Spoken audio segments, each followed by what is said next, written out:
Good afternoon. My name is Kim Armstead, Public Information Officer with the Oakland Police Department. Today, Oakland Police Chief LeRonne Armstrong will be discussing the shooting that occurred yesterday afternoon in the 4300 block of Broadway. Joining the chief today, is Councilmember Dan Cowell. Any questions regarding any additional incidents, the chief will take following his statement. I'll now turn it over to the chief. Thank you for being here, and it's an unfortunate incident today. Thank you, Councilmember Cobb, for being here with me. Councilmember Cobb is the council member of where this incident happened. So OPD is saddened by this blatant disregard for life that occurred yesterday, as individuals show complete lack of compassion for young people out there participating in the Pee Wee football game. There were 500 people in attendance at this football game at Oakland Tech High School when innocent children were faced with gunfire. Although 3 people were struck by this gunfire, it could have been far worse. Yesterday, shortly after 1:15, our officers responded to the 4300 block of Broadway to the Tech football field.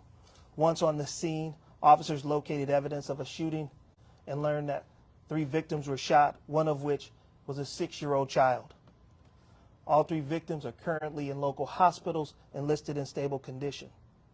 Unfortunately, this is not the first time these children have experienced gunfire while at a team event. This Oakland Dynamite's football team is just the exact same football team that faced violence last year on February 24th, 2021 at Concordia Park, where a shooting incident obviously led to a fatality right in front of these football players. So again, these young people are faced with tragedy. Again, these young people have faced violence. These young people have no business witnessing this level of violence back-to-back years by adults who have come to this football field armed with guns. It makes no sense that children are out here playing football and family and friends are watching these games and people would come armed with guns. And not just one. Several people had firearms in this crowd. That is really unfortunate that they put the lives of young people and families in danger because of their selfishness and the desire to bring these dangerous weapons in the area of children. 500 people. This could have been a horrible tragedy. It was already bad enough, but it could have been much worse. Youth football games are usually attended by friends and family. They usually come to enjoy their children participating in recreational activity. It is not an NFL game. It's not a college game. This is a children's Pee Wee football game. Just little kids learning how to be active and play together. And adults choose to bring guns into that environment. We are currently at this point looking for any information that we can get for those that are responsible for this heinous crime. We're looking for physical descriptions, photos, videos that anyone at this event may have. This is important information. I hope that we as a community can say that this is unacceptable, that these children's lives were put at risk yesterday and somebody needs to be held accountable for this. I'm in touch with the Oakland Dynamite's football team. I am working with the coach. This is the 2nd year in a row where the Oakland Police Department will have to provide security at football practices and at football games just so kids can play football in peace without the threat of gunfire. That makes no sense that you need a police officer to be at a field just so kids can practice and play football. But that's what we have to do to protect our kids, so that they know that we're not going to allow these people, these individuals that bring guns to this environment to get away with this and stop these young people from participating in these activities. We will not allow them to do that. We will be there to support them, just like we did after the homicide from last year. Our Department of Violence Prevention has already brought forth counseling services for these young people. Again, we have young people that are still going through counseling service from last year. And now we have to go back and provide more support and services for more young people again. I hope our community understands that this is not normal and it should not happen. The people responsible for this need to be held accountable. And we owe it to these children to unveil these people.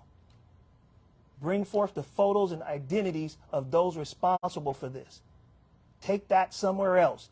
It can't be on a field where children are, and I hope the community stands with me in saying that we will not condone this behavior. We're also, the Oakland Police Department and Crime Stoppers are offering a reward of up to $15,000 for information leading to the arrest in this case. This morning, our investigators were back out in the area at the school, seeking video, canvassing the area, door to door, knocking to see if there was any evidence that we could recover from the scene or around the area of the scene. We're asking for as much help as we can get from community and those in the area. Nobody is safe until we figure out who's responsible for this. Yes, we believe retaliation is high. Yes, we believe that the individuals who were involved in this know one another. And yes, it is important that they are brought to justice. With that, I have Councilmember Cobb, whose district is happening in. He's also here if he wants to make a statement. Thank you, Chief. Clearly, as the Chief said, and as everybody knows, that this is a tragedy. While we're a little bit lucky that no one has been killed, it's a tragedy nevertheless, and it's unacceptable. The long-term physical injury can be real for people who are shot. The tremendous psychological trauma can be long-term, especially for young ones who are shot. This is unacceptable, and we need to get guns off our streets, and certainly guns should not be allowed, no weapons should be allowed inside sporting events or any other kind of events. I don't know if they have metal detectors here. If they don't, they should, and if they do, they're not, apparently the people are getting past them. So let's make sure, if you go to the Coliseum, you're walking through a metal detector. I don't care who you are, you're walking through a metal detector before you go inside the game, indoor or outdoor Coliseum. All right, here, Oakland Tech, football games, any kind of games on the field.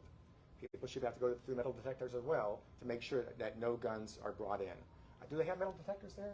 They have metal detecting wands, yes. Well, okay, whatever they have, it didn't quite do the job, so we need to up that game and review the procedures that they have for detecting these kind of metal weapons and stopping them from happening again. That's absolutely critical.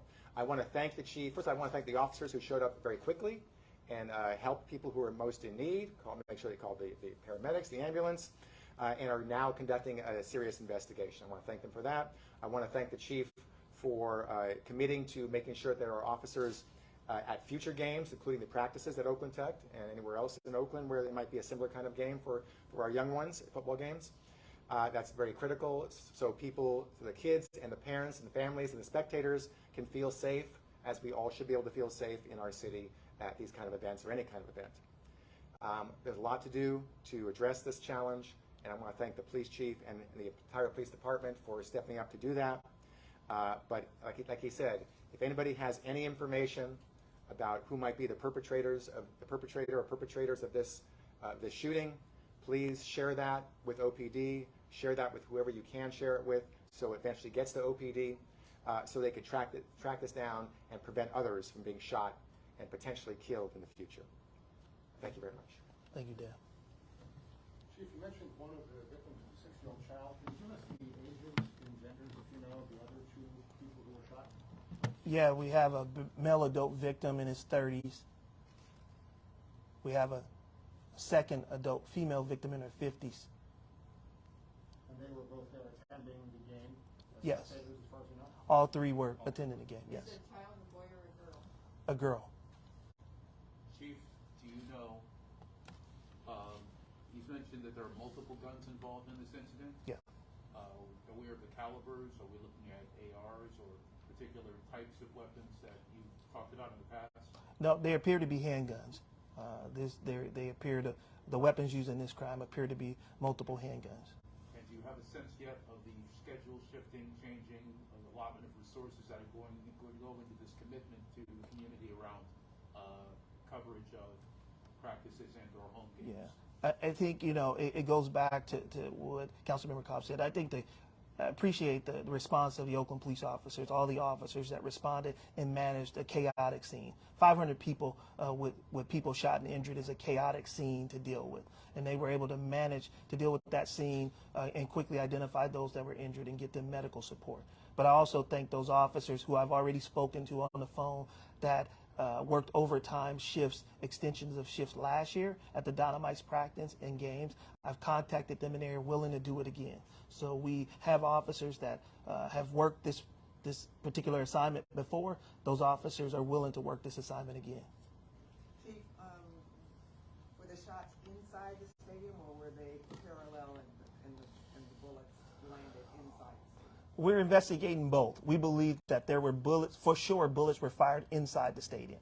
We know that they were fired towards the crowd. We also know that there was potential gunfire in the rear of the stadium as well. And so those are all of the things that we're looking at, and that's why we indicate that there were multiple shooters in this event. You said this happened last year with the same team. Do you have any leads on whether or not this might be gang retaliation? No, we believe that last year's incident was an isolated incident, and we did make an arrest in that incident. We clearly know what happened in that incident, and that person is currently in custody and awaiting trial. This appears to be what looks like to be an argument or some type of dispute where these individuals begin to pull firearms and then begin to shoot right within the stadium and outside of it. Yes. Was there crossfire, or whether two groups of people shooting at each other, or was it or? Yeah, when multiple people are firing at each other, clearly there's crossfire. But when you have 500 people in the background, that really does make it dangerous for everybody. So some people choose to be involved in this. Whether if you pull a gun and you involve yourself in a shootout, it's clear that you are putting yourself at risk. But what's unacceptable is for you to do that and put 500 other people at risk. And so we'll address all of those issues hopefully when we take these individuals into custody at some point.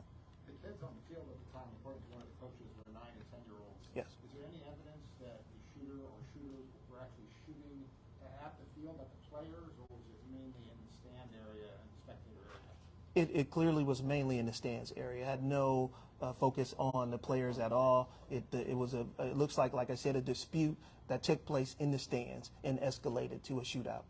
Will police security last for the rest of their season? Last year we did the entire season, and because obviously such a tragic event, so many children were traumatized by what they seen, that we did the entire season. It's our plan to stay as long as they need us, but community in this case can step up as well. You would like to see community members that come out, people in our community that say, I'm willing to volunteer to be there to help make that location safe. It shouldn't take police officers. These are children from our community, families from our community that truly feel unsafe because of this level of gun violence. And so we'll be there to do our part, but it's also important that community step up in that way as well, because we all have a responsibility in making our community safe. I'll be meeting with the families of the victim, in particular, a 6-year-old, at some point, really convey to her, like I do anytime a child is shot. It always really bothers me. It really is something that I really have trouble with, is when young people are victimized in this way. Adults make choices, and young people don't. And so they don't choose to be victims of these things. And unfortunately, far too often they are the victims, innocent victims of gun violence. And that is something that really bothers me. Do you have any video, any pictures? I know you're asking people for that, but do you have anything to go on? What's unique about this incident is that it's difficult for us to, we have some video, we do. We're holding that video right now because we're trying to identify people that may be in the video to better determine who is actually involved in the shooting and who were just people trying to get away. So you could imagine there is a lot of people in the video. We just need to parse through the video to make sure before we push something out that it's the right person, that it's the people that we're looking for. I don't want to focus on people who were just there watching. I want to focus on those who were involved in the incident. That's going to take us a little bit of time to really determine, based on the video, who is the shooters. Are any of the victims related? We are looking into the relationships between any of the victims. We're not sure at this point. There may be some connection, but we're not sure at this point. We have time for one last question. Mr. Cow, we've been to hundreds of these, dozens, exactly, of these press conferences, and you talk about we have to do better, we have to do more. People vote for you to be in this office to do more. What can we actually do to try and quell some of this violence? It's a very good question, and one of the things that the council did do past couple of years, past year and a half, is to increase our resources for the Department of Violence Prevention. That we know, no matter how many people we have in our police department, and we are understaffed, so we are trying to hire more, but no matter how many people we have, that you can't substantially reduce violence just with police alone. I think everybody says that, even police chief. Every police chief I've known has said that. It has to be a combination of things. And that's why we needed to more than double our resources into our Department of Violence Prevention strategies. And while it takes months to implement that additional funds, they've started to do that. And so that's one of the things we need to do, is to enhance those strategies, make sure those strategies are well funded and put into place, and actually people are hired to implement those. But that, again, that by itself is not going to also solve the entire problem. Getting guns off the street. If our federal government worked better with our state government to make it harder to get these guns, that would help. It's not going to end all violence, not going to end all shootings. If we could end some of the shootings, that's a big success. If we could end more than some, even bigger success. Getting guns off the street, making it harder to get these guns, will not stop all shootings, it will stop some of them. So that's a continuing effort happening at the federal and state level. We've done what we can do at the local level to make certain guns illegal. At the local level by itself is not going to solve the entire problem. So getting guns off the street, having strong violence prevention program, staffing up our police department within the budget that we have available to us, all those things are underway, and we're just doing the best we can. Chief, on a different subject, I know you're trying to cut this off, but there was a situation over in Little Saigon last night where a lot of businesses were burglarized again. Did you know about that, and what can you tell us about it? Well, I've been advised that there was a series of burglaries that happened earlier this morning. Started around 4 a.m. It looks like where about 7 businesses were burglarized. We're not sure completely of all the loss, but it appears to be a significant loss to those businesses in the area. I'm checking into our response. We got our first call around 6 a.m., close to 6:20 a.m. And so we understand that it was significantly later than the incident actually occurred. And by the time we got there, there had been obviously a significant impact to the businesses in the area. So we are investigating it. I'm working with staff who's out in the area right now doing some follow-up investigations on the amount of loss that happened. But significant loss to those businesses, multiple businesses hit in the Little Saigon area. Have you been able to increase security in the Little Saigon area? I know Chinatown's getting a lot of focus, but they need focus. Yeah, we have reassigned resources there. We've actually assigned a liaison officer to the Little Saigon area. It's the first time we've identified a Vietnamese-speaking officer to be assigned specifically to that area. But it's a challenge at 4 a.m. in the morning. If we don't get a call when these crimes are in progress, 2 hours after these crimes have occurred, it's very difficult for us to respond and be able to apprehend the suspects. But we'll be following up to see if there's any video evidence that we could use, any other information that we could get from community members who may know about this. This is a pretty significant loss. I imagine that that there is information out there that the community can share about who's responsible for these crimes. I'm sure they would say, well, we don't need to call you if you're there doing the patrols. I mean, is there not enough police officers to patrol so they won't have to call at 6 in the morning as opposed to 4?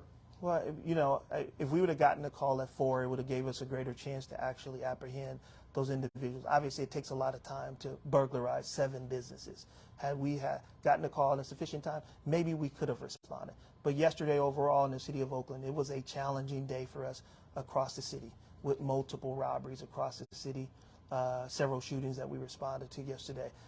We felt like the weekend was going pretty well until yesterday afternoon when we see multiple incidents come in, be called in and require our response. And at 4 a.m., We would like to be doing proactive patrols, but obviously it had been a challenging night for us. So had we gotten the call, we would have responded. Thank you.